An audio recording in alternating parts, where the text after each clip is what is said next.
some fear. Like you'll see the same base that Paul Ryan appeals to. They're very afraid of reelecting Obama, but I don't think that fear is based on rational.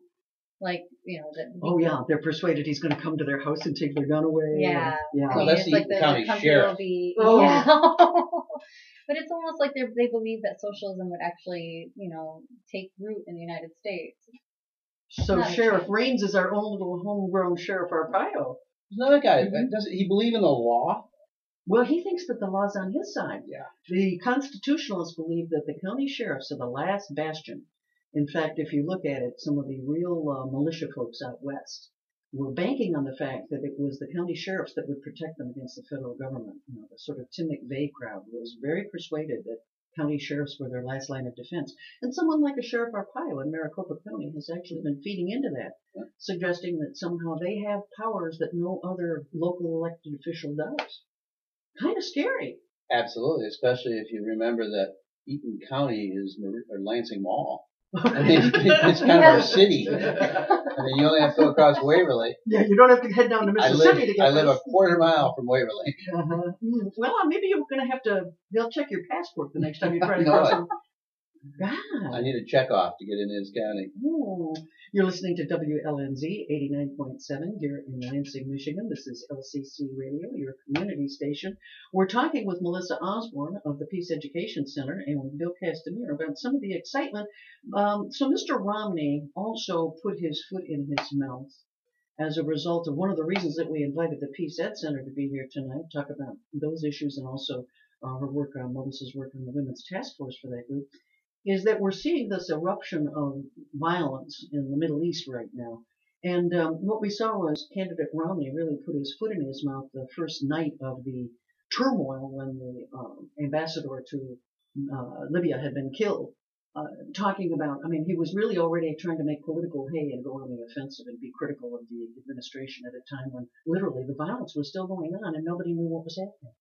It just seems stunning to me. He seems to be really self-immolating here. And this is, I mean, at the end of the day, his comments about half the country are going to be the ones that probably sink him. But it was those comments on foreign policy that really show that he's not ready for prime time, don't they? Mm-hmm. And I read they did surveys to find out what the public thought about it. Now, the base that they knew was already going to vote for him, like around 35, 36%. I don't have the numbers right in front of me. Did approve of it, but then a very large majority did not approve of the comments at all and actually did approve and support how the president handled the situation. So he's sinking himself. Yeah. And it's like he's not taking that time to understand the situation. Boy, how many talk about that 3 a.m. phone call. This was a 10 o'clock at night phone call that he blew. Yeah. I mean, they didn't even have to get him up in the middle of the night. But how would he respond to violence if he was the president? That's worrisome. Again, people are afraid now of him. Yeah. There's a fear of him. I mean, he's not presidential. That 10 o'clock phone call, 3 o'clock phone call or whatever it was supposed to be, it's kind of scary. Well, we're seeing, I mean, the situation in Libya, it seems to be very different. I mean, there were two countries, there have been eruptions all over the Middle East because of this anti-Muslim film. That apparently even the film isn't complete. They got a 14-minute trailer is all up on YouTube. And unfortunately, I think in the Middle East, because their culture is so different, they still think that the United States government must be approving of this. Because in their countries, if anybody did something like that, the government would pick them up and make sure they never saw the light of day again. So they don't understand our culture. But the two incidents that were really troublesome are the one in Egypt, because we're seeing the Muslim Brotherhood arise there as the new power brokers, and we don't know them very well. And then the other one in Benghazi, where we lost 4 high-level officials, including the ambassador. That was just awful. But that may have been an al-Qaeda attack just opportunistically on top of us. It could have been. I think I heard a comment that sometimes the best thing to do in situations like that is wait. Yes. And that's what a president does. Right. Until you have all the details. A real leader or close to knows when details. Not to say anything. Yes. Because it's too dangerous. Yes. In this situation, I mean, we cannot afford to have the Middle East in flames.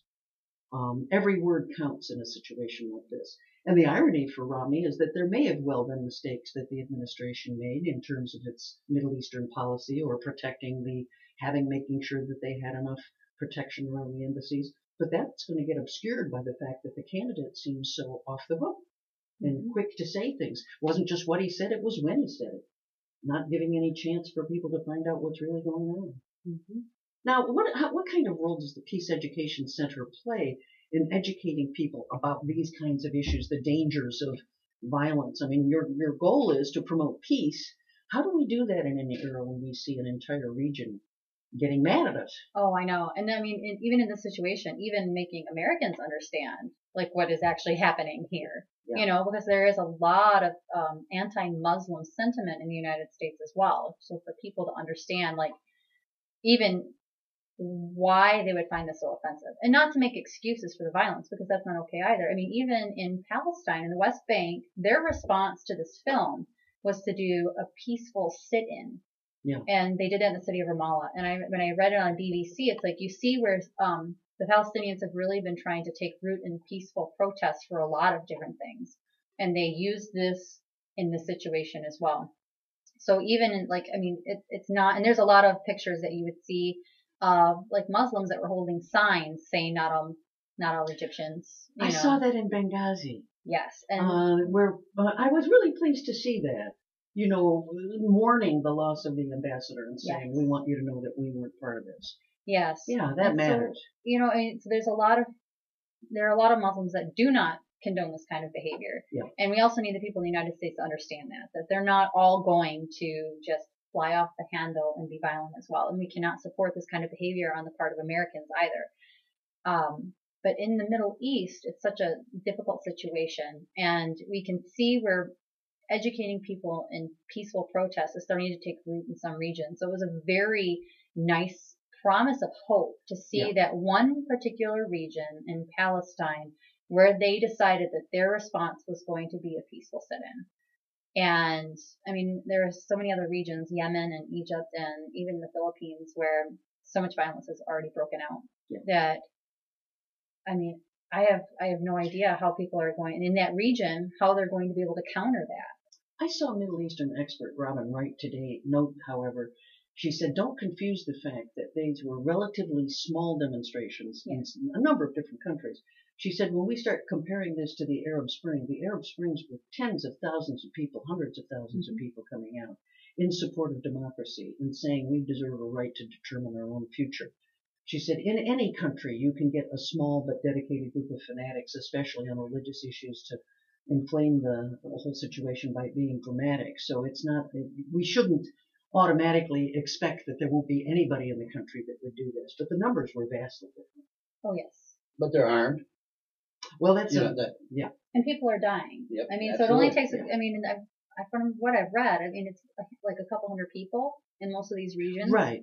So they're not huge protests. And so we also cannot like judge like an entire nation based on this small section of people that will come out and actually act in violent ways. Because at the same time, we're not seeing the number of people coming out to mourn, you know, the ambassador's passing, or just holding signs up to say that we are not a part of this, you know, and people who are peacefully protesting. Like, this is not the big news we're seeing. I mean, that small group is getting the attention for their violence. So. Yeah, this is worrisome because the other place where Romney came out and was a little bit precipitous was when Obama was trying to signal. I mean, one of the things we're now looking at is that he may have been trying to signal to the to the Egyptians, because the Muslim Brotherhood, he said, well, when asked by a reporter, are they our allies? He said, well, they're neither our ally nor our enemy. This was during a delicate time where the new President Morsi of the Muslim Brotherhood had not yet come out and condemned the killings and not condemned the violence in Cairo. And so they were urging him to do so. They were urging him to also make sure that he was sending enough people to protect the embassy. And he was kind of ignoring the United States during that period of time. Mm-hmm. So for Romney to insert himself in that discussion and say, well, see, they are our allies. The State Department wouldn't agree with this. Obama is a bad actor in this, and he doesn't know what he's doing. He's incompetent. Well, this may have been actually a very sophisticated ploy on Obama's part to sort of pull Morsi's chain and say, if you want to be our ally and receive the money that's in the pipeline for you, you have to prove you're an ally now. But you can't do sophisticated negotiations with someone or diplomatic negotiations when you've got somebody ham-fistedly inserting themselves in the discussions. That's what makes it so dangerous. I mean, that's why I think people are nervous about having him as president. There has to be some subtlety in international relations. I think we're getting smarter as a country maybe in that regard because it's subtlety. It is. These are not brute force. We've tried brute force. And what do we end up with? Afghanistan and Iraq. It's not worked. Yeah. And Afghanistan today is looking very bad. I sat next to a young woman whose brother, she just visited her brother, was going to Afghanistan, and I thought, oh, wow, that's a bad time to be going over there as we withdraw troops. I saw a very sad CNN show over the weekend where a man who had lost his son had told him that he didn't expect, and that if he was killed in Afghanistan, it would be by somebody he was working with. That it would be one of these, they're calling them green on blue killings, where it's the Afghani soldiers that they're trying to police, that they're trying to work with, who are turning on American troops and killing them. That's got to be horribly frightening for the future. Extremely demoralizing. 5 years from now, we will have not made one bit of difference in that country. It'll be very sad, and at cost of a lot of blood and treasure. Well, it's a reminder, I mean, I think we've been focusing a lot on domestic issues in this election. Boy, foreign affairs certainly rears its ugly head every once in a while, doesn't it? Yes. Well, remember when the embassy was taken over during the Carter era, yes. last part of the election. Oh, absolutely. Yeah. Well, there's another one that isn't getting very many headlines because of the Middle Eastern situation, but China and Japan. What's going on there? How long have they been? I'm not going to say that word because that's rude. I mean, they've just been in each other's face forever, and it steps up at different times. You think this one's really serious?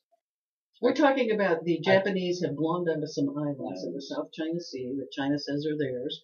Now they're going to be sending there's going to be a potential for actual armed conflict over these. And it's sort of like the Falklands. One would hope it wouldn't spread from there, but I also remember, wasn't it something about Archduke Francis Ferdinand years ago led to a little conflagration that everybody thought would stay small?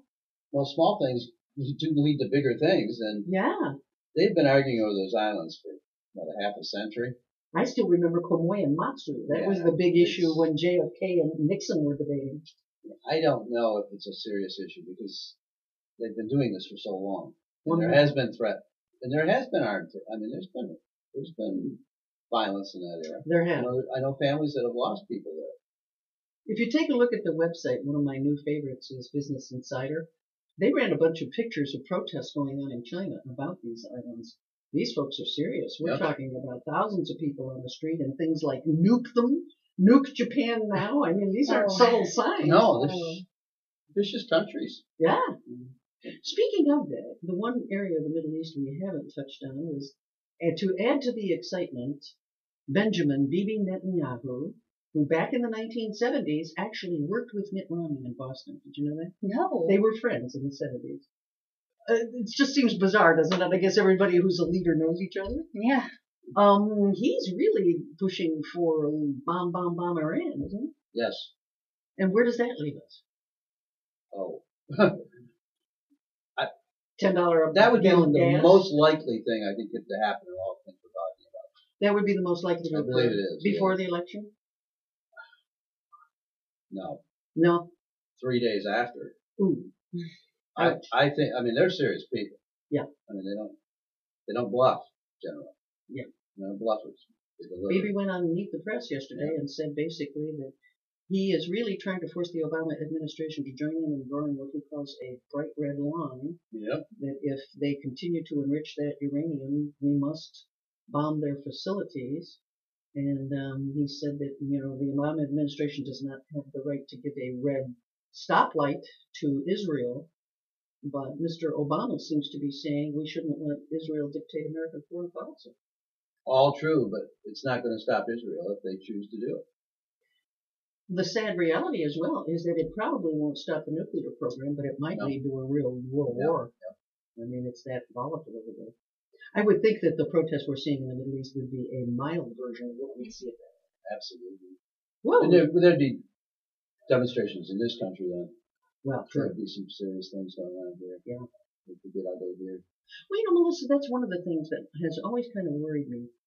Millions of people came out, and the Peace Education Center was remarkably effective locally at getting people out during the time before we went to the Iraq War. I mean, really, millions of people were in the streets here and in London and all over the world. But it seems like their voices weren't heard. What kinds of things does the Peace Education Center do to try to mobilize people and make them effective?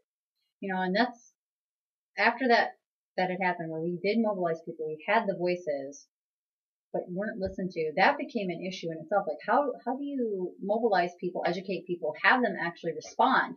But then what do you do when the leaders just absolutely don't care? Right. They absolutely just do not care. They're going to do it anyway. Right. I have no answer for that at all. Like, in some of the things for like mobilizing people, a lot of it has to do with making sure people are aware of the dangers, making sure that they know what could happen. People are not as forward thinking on some of these issues, until some of these things happen, things are taken away, or the war actually starts, things of that nature. So making sure they know what risk they have. The consequences. Yes. And making sure that we can find an easy way for everybody to get their voices like out there.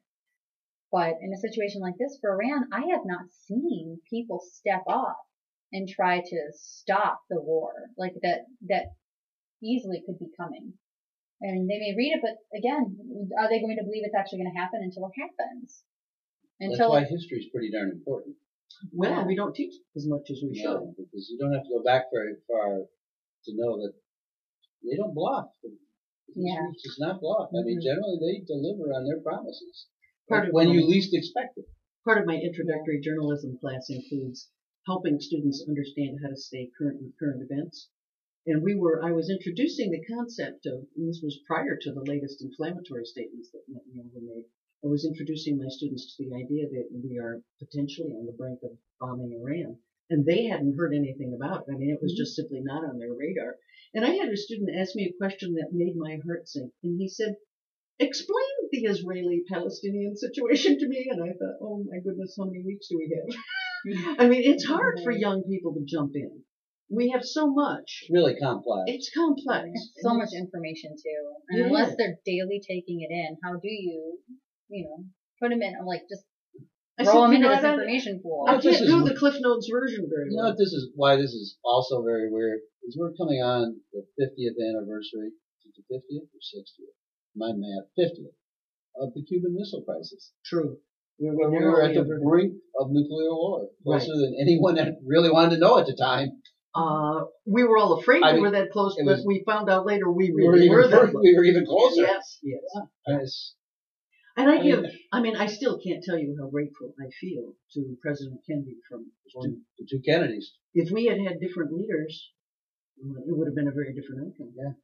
And it does matter. I mean, that's what it does matter. In our it's like a little porch. It's an indoor porch. But we have the photo of the two Kennedy brothers talking during the Cuban Missile Crisis. Oh, the photograph, the famous where their heads are bent and they're almost in silhouette. Yep, we have that. Oh, that's a lovely photograph. On the other side is the classic peace poster. It's the one that came out of the 60s. What is it? The thematic poster you see everywhere still. You mean with the peace sign? Yeah. Oh. But it's an unusual one. As soon as you see it, you know. I'll put a photo on Facebook. Well, that'll be good, and we'll maybe put one up on Lansing online. Yeah, I mean that reminds me of the Cuban Missile Crisis. I mean, that was my era. My sister's wedding got delayed because her fiance was off the coast of Cuba for several months. I had married, I believe in marry early, marry often, marry young. So, my first husband was in basic training in the Coast Guard in Cape May, New Jersey, when this was going on. And I will tell you that I immediately, and this was a year when I still drank, which I don't anymore, I downed an entire bottle of vodka, right, while I was watching the news. And just so young people, I don't think they realize, at 1 o'clock in the morning, basically, all the news went off. The TV station stopped. Mm-hmm. And I felt like I had been cast adrift. That's right. There wasn't 24/7 news. No. There was more like 7 news. 7 news. That was it. And then all of a sudden, it's the national anthem, the little flag waves, and the screen goes dark. The planes fly over. Yes, that's it. And one hand touch the face of God, and Yeah. you're out of there. And all of a sudden, it's the end of all programming for that night. And you had no idea till 6 o'clock the next morning. I mean, people were literally wondering, are we going to see nuclear explosions outside our window? It was pretty terrifying for young kids, Oh, especially if you were in Florida well, yeah. or any place on the eastern coastline. Or in a major city where you felt you'd be a target. I mean, literally, we were worried that it was going to be a nuclear conflagration by the next day. Boy, it sure led to the 24-hour news cycle, didn't it? Sure did. I mean, we live in the kind of complex and dangerous world where we do need that information.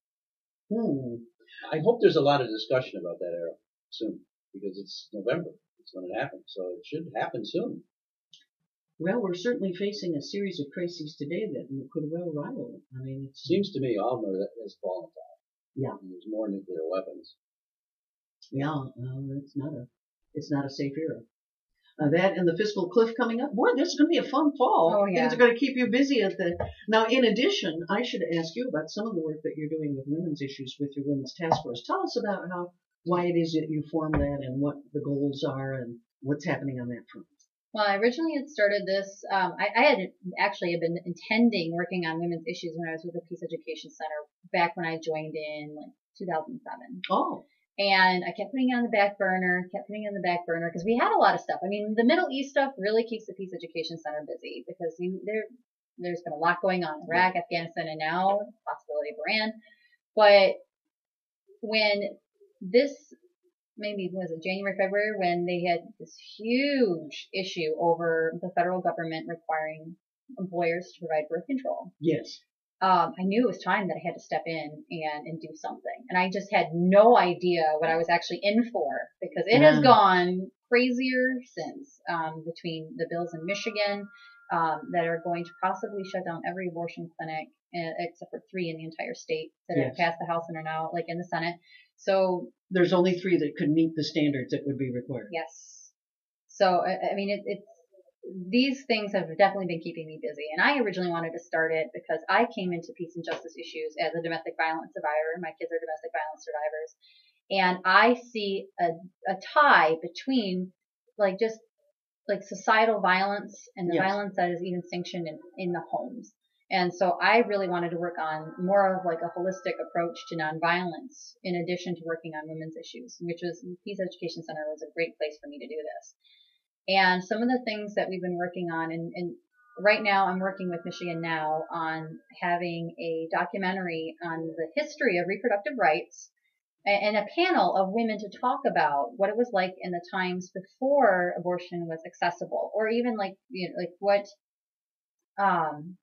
it's like now with some of these rollbacks. But I really want to focus on what it was like before Roe v. Wade. And a lot of my reasoning for wanting an event like this is because I've run across women who seem to buy into this misinformation, this idea that's been spread around that Roe v. Wade actually opened the door for abortions to start. It just didn't exist prior to Roe v. Wade. Right. And they have no idea about the thousands of women that died and the thousands of women that were hospitalized because they were getting unsanitary, unsafe abortions from just abortion providers that had no medical training. Right. And, and self-inflicted. Oh, and definitely self-inflicted. Yeah. I found a few documentaries that actually talk about that, where even women that may have been married, but for health issues or health reasons wanted to have an abortion. They couldn't afford another child. Yeah. Yeah. And I mean, there was one example. There was a very famous dancer, and she had a copper IUD and became pregnant anyway. And the doctor had said, this is going to cause a lot of complications. This child probably won't survive, but it could be very risky for you. We need to do the abortion. But then the doctor backed out because it was illegal and he was afraid of the consequences for himself. So he gave her instructions on how to do it herself at home, and she ended up dying. Oh. And the family, of course, kept it hush-hush and tried to say it was, she died during childbirth, but it came out later on that it was because of a self-inflicted abortion. For medical reasons, something that she should have had access to get. Yes. And even then, it's not just girls in trouble or irresponsible women. I mean, these were married women. They came in and they had a lot of issues with women being hospitalized and dying. And if you were hemorrhaging and you were in just some dirty hotel room, that abortion provider would pack up and leave because they were at risk of going to jail themselves, and you were left there to die. So What we women also need knew in that era, and it was quite common in high school, the girls who came from affluent families where their families, had dinner at the country club with the physicians. The physicians would take the risk for those girls, but they might not take the risk for you. yes. That was really frustrating to think about. I really wanted to do a video on the people who did abortions in that era before it was legal nationwide. At the Yes. same time, I mean, young people don't realize states were adopting pro-abortion policies. I mean, women in Michigan were going to New York. There were various states where it was becoming legal. The big issue was whether the argument has always been, I think, by some of the pro-life people, well, it just happened too fast. That the federal government took away the states' rights. But the reality is there were a lot of doctors who were doing this. There were some who were doing it, feminist doctors who were doing it almost in protest. Their names were passed around secretly from one to another if you needed their services, but they weren't trying to get arrested. They weren't trying to do that kind of civil disobedience. But I'd like to hear their stories because I think there is this, I think you're right. I think young women, they hear about the procedure and they think, well, I'd rather have children being born, but they don't realize the abortions will take place. The issue is, will they be done safely and will they be done in a place where your health is protected? And that's the big issue. Absolutely. I mean, and that was my biggest issue, is actually hearing people kind of imply this or say this. Yeah. Because they didn't understand that even religious organizations were funneling girls in trouble to doctors. There Yes. were a lot of religious organizations that actually supported the idea of having safe, accessible abortions because they were seeing women die. They were seeing effects on families and their congregations. And they felt that the moral issue was really about that kind of desperation to the point where women were risking their own lives. Well, some of the research suggests that there are actually more abortions in countries that don't make it legal, because those are the same countries that make it difficult to get your hands on contraception Yes. and to have all the other reproductive health services that women need. I think the undercurrent and part of the discussion we should have about the Middle East as well is that it's how countries treat women that really says a lot about their character and about the values that they stand for. October coming up is going to be Domestic Violence Awareness Month. Are there things planned on that? Are you thinking about some ideas for that for the Women's Task Force? I was hoping to partner with some of the organizations in Lansing on what they may be doing. Okay. And maybe working with either like the Eve's Place or another domestic violence shelter in the area. So, I mean, this is something I'd like to get in contact with them because at this point it's like I started small, but the issues are so large that I can only do so much at a time. So I'm hoping that we could partner with someone on some of these events. Well, you saw the explosion take place this summer here in Michigan. I mean, it went from, you did start at the right time, didn't you? Yes. But it was just insane to see that. I mean, we go from them not wanting to provide contraceptions to also taking away safe and accessible abortions. And it's like, what are you leaving us with? I know. What are we going to do? If someone wants to get involved with your organization, how do they find you? They can actually find any information on the Women's Rights Task Force through the Peace Education Center's website, which is peaceedcenter.org. And they can email the Peace Ed Center at peaceedcenter@gmail.com and get any of the information. We've had a few people find out about us through, I'm not even sure how they end up finding us, just like students from campus or just women who are interested who end up emailing Peace Ed Center and then they come to me. And then I'm trying to pull them in to get them involved in various things. There's even a woman who is interested in women in filmmaking. Oh, interesting. And which would be perfect. I mean, working on the upcoming event with the documentary and the panel, but I would like to see possibly a women's film festival in March. And that would be interesting. Just pulling together a lot of different films on a variety of topics, from domestic violence to just equality, gender issues, and of course the reproductive rights issue, which is like a very big thing right now. Like I started in this because of my situation with domestic violence, and now I'm finding myself right in the middle of fighting these fights that I never expected to have to deal with. I mean, this is like my grandmother's fight, or my mother's fight, and I'm just looking at this like I can't believe we're fighting over birth control. And now it's like safe and accessible abortions. It's like, even if you are morally like against abortions, why would you make it so that women are putting themselves in situations where they would actually die because they're that desperate? I mean, to me, it just really baffles me. I remember the old Planned Parenthood slogan, if you don't want an abortion, don't have one. Exactly. I think maybe it's a sort of reminder that there are women, we're back to that era. Oh yeah, well, there are women who are morally like against having an abortion who may end up finding that they need one at some point in their lives. There are times where, unfortunately, we can't predict all the things that are going to happen to us. Thank you so much for joining us this evening, Melissa Osborne from the Michigan Peace Education Center. head the Women's Task Force. And Bill, you have guests you Yes. want to start talking Excuse me. about? We're going to Yes, joining switch us gears. right now are two members of the Historical Society of Greater Lansing, Valerie Marvin, president, and Bonnie's laughing because I thought when I saw it, it was a cake. We do have a Sorry, webcast. And Jesse Lasorda, who's one of the trustees. And we're here to talk about some of the upcoming events that the Historical Society is sponsoring. Let's do Jesse's first because Jesse's is this week. Jesse has made himself an expert on what is called, most recently, the Boys Training School. The Oh. Boys Training School was really somewhat of a juvenile detention facility just east of the Eastern High School. And Jesse's done the research, and he's going to do a presentation Thursday night, 7 p.m. at Capital Area District Library. Right, Jesse? That is correct. Tell us a little bit about Boys Training School, because some people don't recall it anymore. Yeah, I think probably the biggest misconception that I hear most folks talk about when they talk about the Boys Training School is thinking it was just for the city or it was connected to this general area. But there were boys and girls initially when it first opened in 1855 that were sent there from all 83 counties. So it was quite a facility to say the least. And when did it close? 1972. And it wasn't too long after that the Lansing Public Schools scooped it up pretty good because there were two players that were playing basketball in this community at the time named Jay Vincent and Urban Magic Johnson, and so they were looking for a place that could hold a lot more than both Everett High School and Eastern. Was that because the Maxey Training Center opened up outside of Ann Arbor at that time, or was there a lag between the two? There was a somewhat of a brief lag between the two, yes. The boys' training school facility closed most than anything because there were buildings that dated back that were 100 years old. I mean, the history of the building itself, the building, I should say, the campus goes back 117 years. Was it residential? Well, no. As a matter of fact, that's one of the reasons it closed too, as well, is because it was more along the line. It was set up like a prison.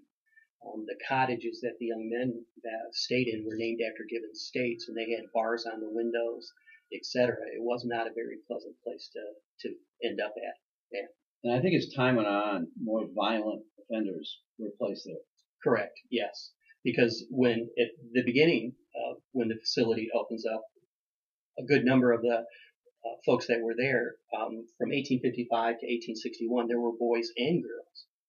And in 61, that's when it was entirely just boys. And a lot of those kids were, the state lacked foster care. And some of those kids weren't in trouble. They lost their parents and they had no other place to go. It was poor kids, orphan kids. Correct. They were there as well. And there were, of course, some kids that were there that were in trouble as well with the law.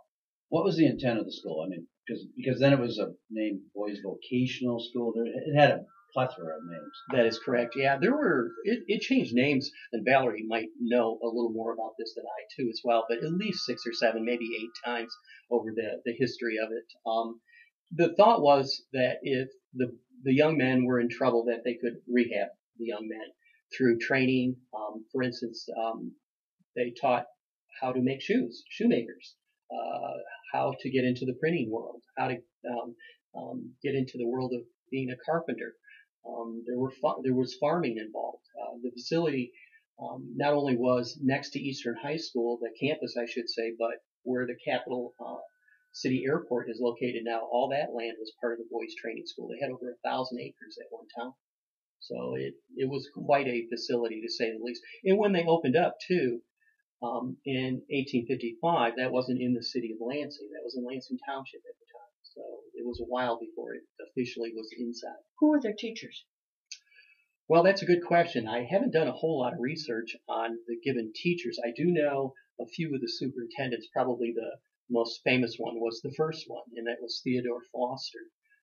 He was an interesting gentleman, and the two people to the left and right of me know their share probably about Theodore Foster, but he was an abolitionist. He lived in the area of Dexter. He had written 2 abolitionist newspapers that are at the Bentley Library. at the University of Michigan. He was quite an astounding. His brother Samuel also was an integral part of the Underground Railroad in the area in Washtenaw County, close to Dexter as well. So he was quite instrumental, to say the least, when that school first opened up. And I might add too, not to get too far off the track, but his son, Theodore Foster's son, Charles Foster, was the first Civil War soldier to die in action from the city of Lansing. And so that family has a long history. You will see some writings of some of the teachers that were involved. There's a story that I will tell on Thursday about a letter that was located up in the Traverse City area on Old Mission Peninsula in a cottage. And the letter dates back to 1864. And these letters, a group of these letters that were written to one of the teachers from a Civil War soldier. And it's pretty remarkable, to say the least. You know, there's something I picked up today from one of the members of the Historical Society. I picked up a collection of commemorative tea service for the boys' training school. So it was really an attempt to educate them in refined ways too, sort of bring them into society. I don't think it was very refined. I think it was more trade skill. These were like tourist items.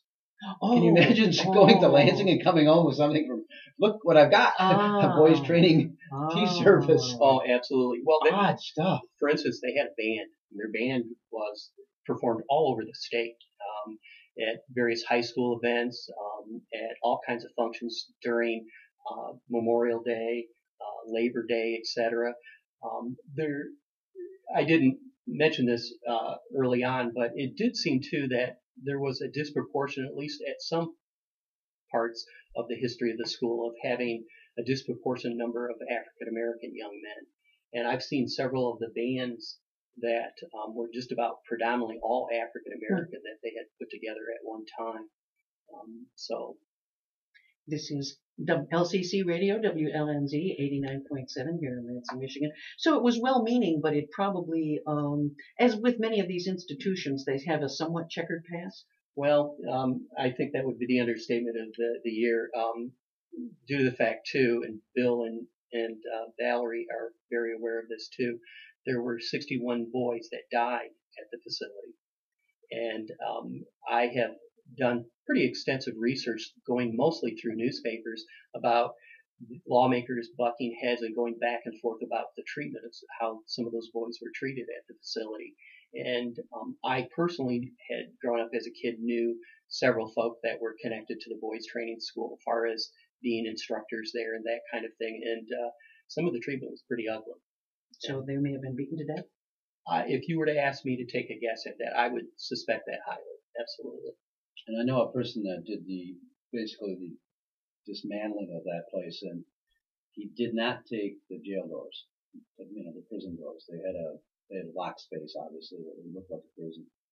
He just couldn't come to grips to taking those with him, so they're buried somewhere. Yeah.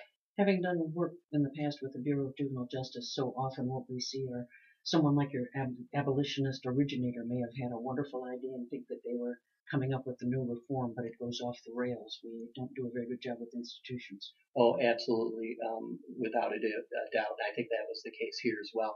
Of course, the only two buildings that exist that were part of the old boys training school is Lansing Eastern High School's field house, which was built in 1924, and the power plant that's located just slightly to the north of it. All the other buildings were entirely tore down. It was quite a setup because they had tunnels that had gone to all these buildings, these cottages all over the campus. And where Lansing Lansing Catholic Central is located, most of that land was part of the boys training school at one time as well. There's 30 acres in there. Let's bring Valerie into the discussion, because the other event we want to talk about is the annual auction, which is coming up October 6th at the Old Michigan Theater. So what are some of the highlights this year of the auction, and tell people how they can get involved? Sure. We're going to be doing our annual auction this year at the Old Strand or the Old Michigan Theater, depending on which name you remember it as. Opened up in 1921 as a picture palace and vaudeville theater downtown. And I cannot tell you how many people I have talked to lately who've had great memories of going to the Michigan and seeing those movies.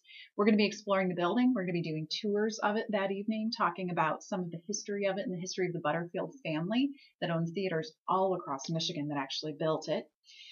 Telling a few interesting stories about the building that I've heard.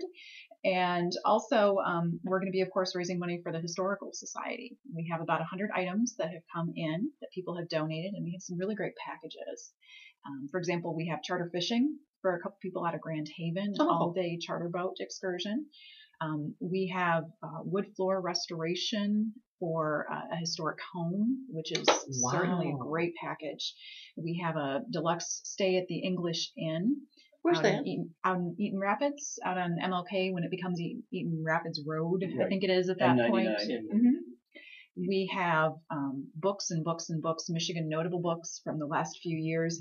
We have surprise, yes. Joe We have books about Michigan politics. We also have some really neat Lansing history memorabilia. We have one of the big old Main Street signs that they took down when Main Street was renamed. That's great. We have a great photo of a couple guys in the 1970s hanging out outside of the Mustang Bar in Old Town. They'll pay big time for that. And also some really unique experiences. We're auctioning off a chance to go all the way up in the Capitol Dome and tour that, which is something that's normally totally off limits to the public. I didn't really know you could get up there. Well, you're supposed to be an elected official, but one of our board members sort of has a connection. So really? Yep, you can go all the way up. They must have to clean it or repair it somehow. I'm assuming they. Oh, that's a story unto itself. Last time it was completely repainted was during the Capitol's restoration. They had to scaffold the entire thing. I actually know people who climbed around on the outside of it, but yeah. We have packages to memberships to a lot of different Michigan history museums, to the Henry Ford, to the Grand Rapids Museum, Holland, the Charles Wright African American Museum in Detroit. We have packages to different zoos around Michigan, the Detroit Zoo, the John Ball Zoo, Potter Park. We really have some great items. There have been folks from all across Michigan who supported this event. Tell me again where the auction will be and what the date Sure. and times It's are. today called the Atrium Office Building. It's 215 South Washington Avenue, October 6th. Most of us know it as the Old Michigan Theater. It's where Dickinson Wright Law Firm is today. It's October 6th from 4 to 7 p.m. Well, that's a lot to give away in just that amount of time. Everybody better get there and start bidding quickly. It goes fast. Oh, does it? Yeah, and I think people like that. It's not that long, drawn out. They know it's over when it's over. Wow. And Valerie bought this thing that looks like either a dog or a cake, and that's a prop she wants to talk about, I think. Well, people always say, why are you raising money? The reason we're raising money is so we can have a Lansing Historical Museum. Yes. And this is exactly the kind of thing that we can put on display in that museum. We're actually in November going to be putting up an exhibit about Lansing's different high schools that we've had over the years. And this is a band hat from Sexton High School. The closest we can come to dating it is probably about 1980 or so, although if anyone's watching this and knows an exact date, if anybody wore this hat, please let me know. But this is exactly the kind of object has been in someone's closet that we can get out so people can see it, so people can have those memories, and we can celebrate all the interesting things Lansing's had going on in its past. Cities smaller than ours. You know, I mean, I think of the Ella Sharp Museum in Jackson. Cities much smaller than ours have historical museums that are really well attended. We need more of that here. We do. A lot of the small communities right around Lansing have their own historical museums, but Lansing never has. Why is that, do you think? I think it's because when people think of Lansing, they think of two things. They think of Lansing as the capital, and they say, okay, we have a state historical museum, that's that. And they think of Lansing as cars, and we have the Arields Transportation Museum. But there's a lot more to Lansing than just the auto industry and the state. Because think about it, even the guys who worked in those factories, where'd they go to church? What'd they do on the weekends? Did they take their kids out to Lake Lansing? Where'd they go shopping? Where did their kids go to school? Those are all those hidden stories. We should have hung on to that from somewhere in Ohio. It's Ohio now. It used to be at Cedar Point, and it's gone. See, we could have kept things like that if we had a place now to the secret is out because there is a carousel that MSU Museum owns that is in Ohio that is no longer on exhibit, and they want to bring it back. Oh, really? Yeah. Oh. It was just at a amusement park north of here. Hmm. One of the things that I think is fascinating with trying to find like school things when we were talking last week is we thought we should have prom dresses. Oh, wouldn't Doesn't that that be seem cool? like somebody would save their prom dress? I wonder what happened to mine. You didn't go to school here. You're in Jackson. You have to give Well, it. no, I went to my first prom the week after I turned 13. I went with a Oh, senior. So I had lots of prom dresses. Well, if you have objects from Lansing schools, if you'd like to support the auction, visit our website, lansinghistory.org. You can buy tickets for the auction there. You can send us an email and info@lansinghistory.org and tell us if you have old artifacts from Lansing schools you'd like to donate. Let us know. We would love to have some more things come in. Just today I got a call from a gentleman in Arizona who heard about this project, who asked me if I would like his diploma from Sexton back in 1955. He graduated. Oh, interesting. Oh, God. So it would be wonderful to have so many things. You'd have to select what to go in. That's the perfect situation. And then the unwritten thing is some of the things you get you'd like to keep permanently. So you ask. Yes. Because they're so special that you'll never see them again, and they'll get lost to time. They'll end up on eBay. Now, can't some people, too, get a tax deduction from an income tax as a charitable donation for Yes. the value of the item? So there's a real inducement for people to do that. Mm-hmm. Yeah. Yeah, we are a nonprofit, so we are happy to give you a receipt for your donation. And keep in mind also that if you have an object you'd like to loan for the exhibit, that's also an option. Oh, if you're good. not comfortable actually donating that object but would still like to see it on exhibit, we'd still like to talk to you. And people as could well. always make requests, so it would be available Yes. at some point. Mm-hmm. Bill and I had, Valerie was part of this email conversation to some degree too, talking about dairies, talking about bottle companies, those kinds of things that existed here in Lansing at one time, or the general area too as well. And I've collected, I've got 5 or 6 various milk bottles over the years too as well. But the possibilities are just absolutely endless where this could go. And there's a lot of teachers in the schools are interested in teaching history through the eyes of people who lived in Lansing. What a wonderful field trip. You know, the one other thing that we've talked, I know we're doing, but we've talked about, we haven't told a lot of people, we're going to pick maybe 20, 30 citizens that graduate from schools and try to get specific artifacts from them. So you're looking at a history through their eyes. So you could have a little bio of the person along with the artifact that they donate. Right. Well, that'd be great because it's capturing the people and not just the things. Yes. Yeah. And everybody probably saved something, except my mother. Once you have a facility like that too, there are all sorts of possibilities. You can start doing oral histories and cataloging things and add video pieces and all sorts of other wonderful opportunities. We've done several oral histories already with different members Have of the you? community. Oh, yeah. Oh, that's great. Yeah. So if you want to support this, please come out to the auction. Can people still donate things? Yes. But I need to know in about the next 2 days. Okay. Making up that final list? Yes. Catalog Yes. has to be finished. I see. And actually, by this weekend, we will have the catalog up on the website for people to look at the different items we'll have available for donation. So again, that's lansinghistory.org. lansinghistory.org. And now the talk that you're going to be doing is this Thursday night at the Capital Area District Library, talking about the Lansing Boys Training School. And what time is that going to be? It's going to be at 7 p.m. Wow, so much going on in this area. Thank you so much. Yes. Thank you to our guests tonight, Valerie Marvin and Jessie Lasorda, and also to Melissa Osborne, who was here earlier from the Michigan Peace Education Center. And I would also like to tell people that next week we will have Emily Devendorf of Michigan Pride come and join us, along with Ray Holman of the UAW, to talk about issues related to the upcoming election. This is Lansing Online News Radio with Bonnie Buckaroo and Bill Castanier. This is LCC Radio, WLNZ 89.7 here in Lansing, Michigan, your community station. And thank you very much for tuning in, and make sure to tune in next week. You can also check out our live webcast on Lansing Online News, and you can find archives of our past shows there as well.